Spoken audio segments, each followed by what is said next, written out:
The reason why we are meeting here is to work together with partners, like-minded partners, and look at how can we combine our efforts to support those sections of the African population whose livelihoods are under threat from various shocks and crises. And basically, we are looking at supporting not just the community level, the households, but we are also looking at strengthening the institutions to ensure that they have the necessary capacity, the necessary policy instruments to be able to support and ensure that the aspirations set up by the heads of state and government on the African continent are met in terms of meeting the resilience or building the resilience of these populations.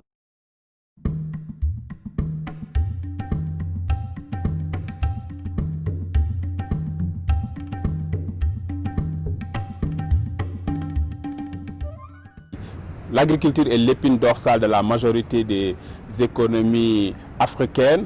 Et au cours de ces dernières années, des efforts importants ont été investis dans ce secteur. Malgré cela, les niveaux de pauvreté, d'insécurité alimentaire et de malnutrition restent importants. C'est pourquoi il est nécessaire de construire la résilience des populations vulnérables et cet objectif-là constitue un des objectifs de la déclaration de Malabo. Et nous pensons qu'un des outils importants qu'il faut utiliser pour construire la résilience est la protection sociale.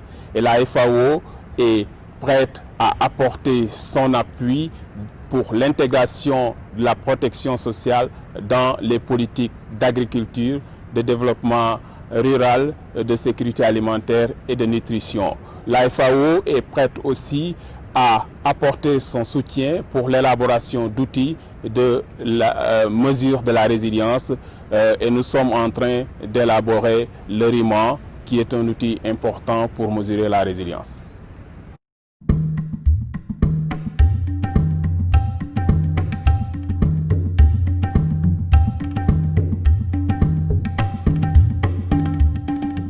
The Malabo implementation strategy has a sub-thematic area on boosting intra-Africa trade. This is very critical for Africa's food security and to strengthen regional integration.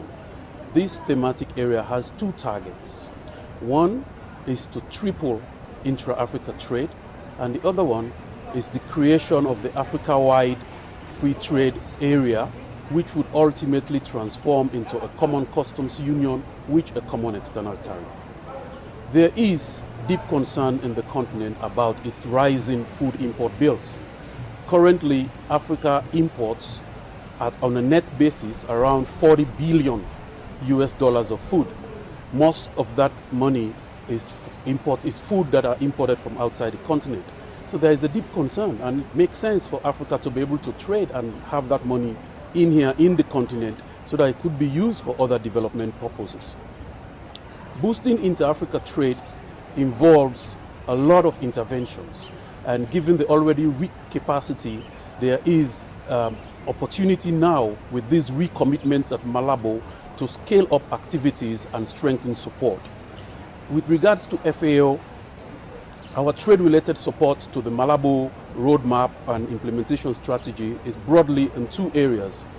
One is to strengthen the human and institutional capacity for trade-related assistance, and secondly, to promote the use of evidence-based decision-making and dialogue.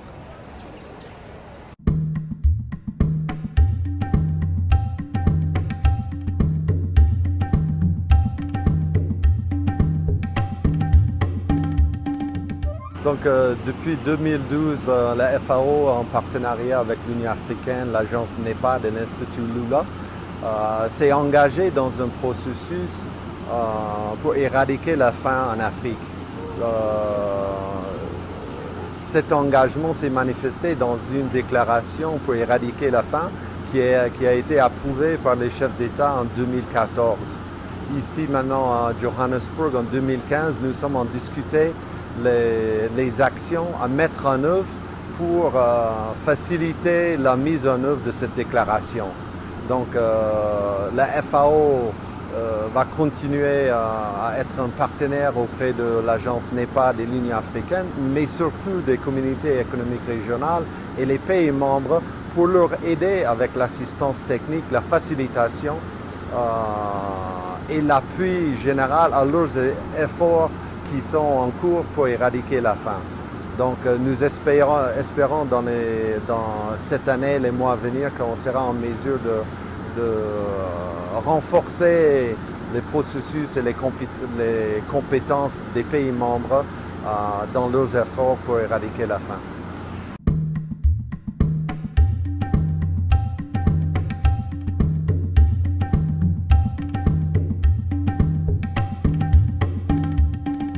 You know, FAO has played an instrumental role in initiating the declaration to end hunger in Africa, supporting the African Union and the NEPA to make sure that it was approved by African heads of state. At the same time, we've been responding to requests of support of the governments of Angola, Ethiopia, Malawi, and Niger to really support them to try to add value to their efforts to eradicate hunger. I mean, moving forward here with now the implementation strategy and roadmap for the Malabo Declaration, we're looking to really support the African Union and NEPA, the regional economic communities, and member states that are really committed to kind of move forward with this agenda. We're talking about trying to enhance the systemic changes that countries need to make in terms of improved governance, improved accountability systems, as well as addressing some of the technical challenges to end hunger. So over the course of the next 2 years, we'll be working alongside these 3 different levels of the system to see what we can do to really eradicate hunger in the continent.